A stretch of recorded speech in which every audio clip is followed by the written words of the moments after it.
আসসালামু আলাইকুম ওয়া রাহমাতুল্লাহি ওয়া বারাকাতুহু শেখ। ওয়ালাইকুম আসসালাম রহমতুল্লাহ বরকাত। জি, বলেন। যে শেখ ইন্ডিয়ার উত্তর দিনাজপুর থেকে বলছিলাম। আমার প্রশ্ন হুম। হচ্ছে দৈনন্দিন আমল সমূহের জন্য চেক লিস্ট বানানো, যেখানে হচ্ছে দিন শেষে টিক চিহ্ন দিয়ে দেখা হয় যে মানে সলাৎগুলো ঠিক টাইমে পড়া হলো কিনা, অথবা কি কি নফল আমল করলাম, এগুলো তো এটা কি করা যায় যাচ্ছে শেখ? জাযাকাল্লাহু খাইরান।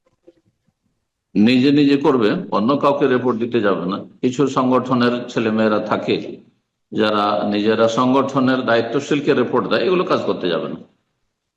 এগুলো এক ধরনের রিয়াকারী, লোক দেখানো হয়ে যাচ্ছে। বোঝা গেছে, অনেক সময় ওতে মিথ্যার আশ্রয় নিয়ে থাকে নিজের গ্রেড বাড়াবার জন্য, সুনাম কামাবার জন্য।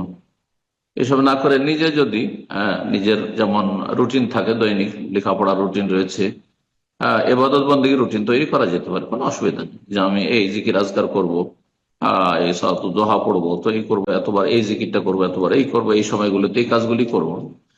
দৈনন্দিন রুটিন যদি ইসলামিক ইমানি রুটিন করে আমলের, তো জায়েজ আছে, কোনো অসুবিধা নেই ব্যক্তি জীবনের ক্ষেত্রে। বারাকাল্লাহ ফিক। আসসালামু আলাইকুম সাহেব। ওয়ালাইকুম আসসালাম ওয়া রাহমাতুল্লাহি ওয়া বারাকাতুহু। জি, বাংলাদেশের রাজশাহী থেকে বলছি সাহেব। প্রশ্ন বলেন। তো আল্লাহকে স্বপ্নে দেখেছেন। এখন স্বপ্নে যেটা দেখেছেন সেই রূপটা কি আল্লাহর ছিল নাকি কোনো সৃষ্ট রূপ ছিল? শায়েখ সালে আল মুনাজিনের ওয়েবসাইটে দেখছি যে আল্লাহ তিনি জানি না, জানি না, আল্লাহ আলাম। নবী সাল্লাল্লাহু আলাইহি ওয়াসাল্লাম স্বপ্নে আল্লাহকে দেখেছেন, এতটা জানি, অতটাই বলবো। কেমন দেখেছেন, আসল রূপ ছিল, এই ছিল, এগুলো কে করতে বলেছে আপনাদেরকে? এগুলো কে শিখিয়েছে? ফরজ কাজগুলি আদায় করেন। জি, এটা কোনো ফরজ কাজ নয় আপনার। বারাকাল্লাহ ফিক।